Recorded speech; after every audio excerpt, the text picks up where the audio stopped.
So we'd say that each company has three choices, right? Or we're giving them three choices to consider. Do they make 10,000 trucks, 15,000 trucks, or 20,000 trucks?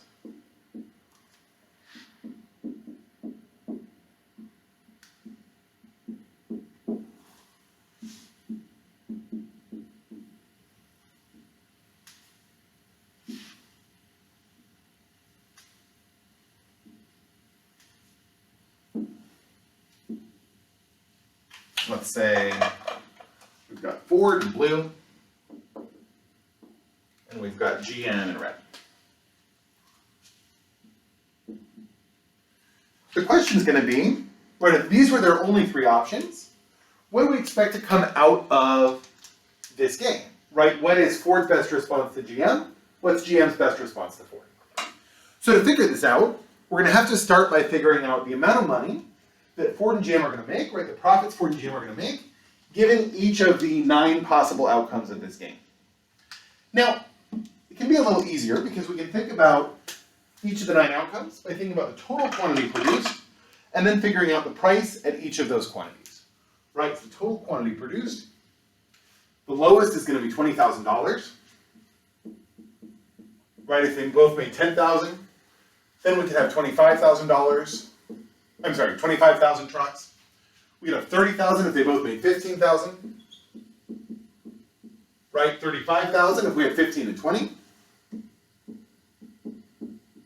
And 40,000 if they both made 20.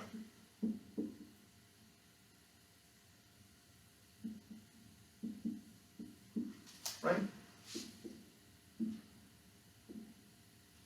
So what's the price at each of these? And this is all just to set up the game, right? So I'm kind of whizzing through this. But our price is going to be 100,000 minus 2Q.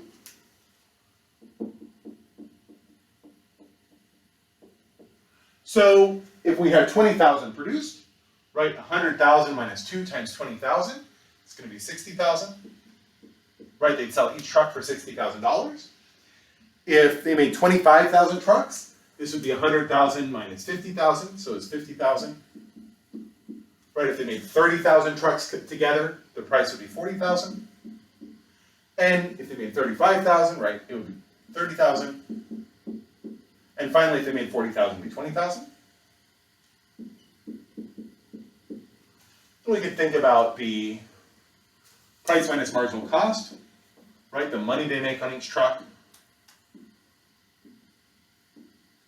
is going to be 40K, right? 30K, 20K, 10K, and 0K. Right, where K just means thousands. Great. So in this case,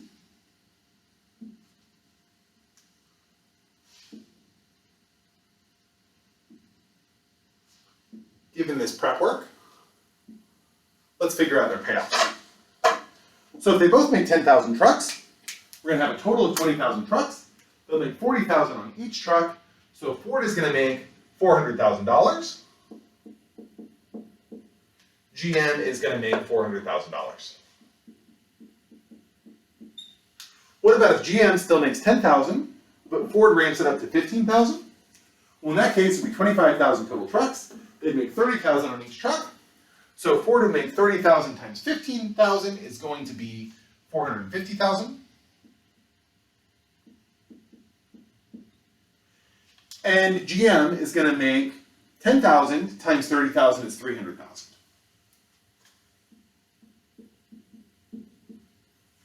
If Ford made 20,000 and GM made 10,000, well, in that case, they'd have 30,000 total, make 20,000 on each truck. So GM would make 200,000, and Ford would make 20,000 times 20,000 is 400,000. Right, we can do the same thing. What if GM made 15,000 trucks? Well, in that case, if Ford made 10,000, we know that Ford would get 300,000. GM would get 450,000. If they both made 15,000 trucks, then we'd be seeing 30,000 total trucks, 20,000 on each truck. 20,000 times 15,000 is going to be 300,000 apiece.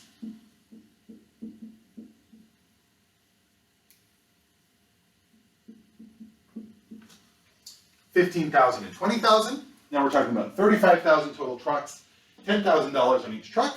So GM would make 150,000. And Ford would make 200,000. Right? Finally, what about if GM made 20,000 trucks?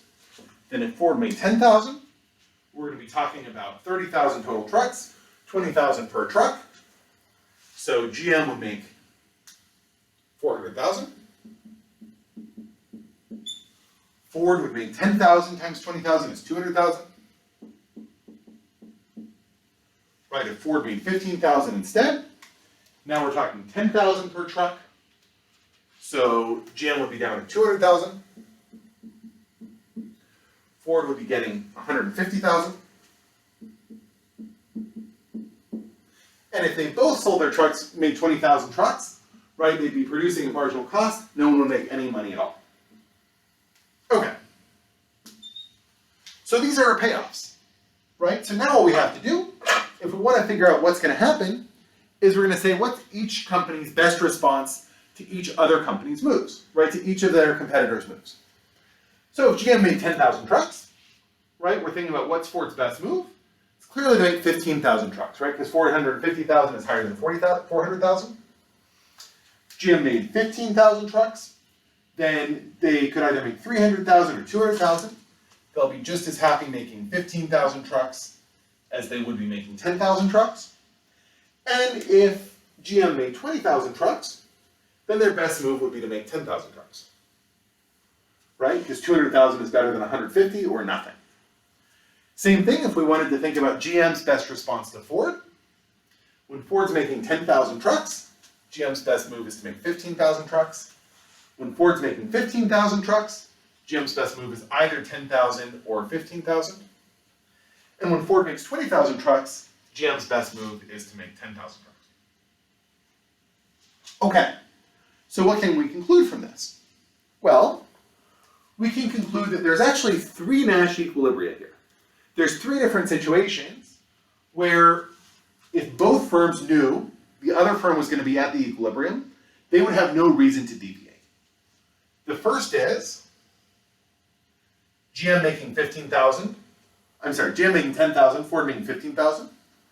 The other is the converse of that, right? Ford making 10,000, GM making 15,000. And then lastly, both of them might end up making 15,000 trucks. In all three of these circumstances, if one firm knew that the other firm was doing this, right? If GM knew that Ford was making 15,000 trucks, they would have no incentive to make more than 10,000.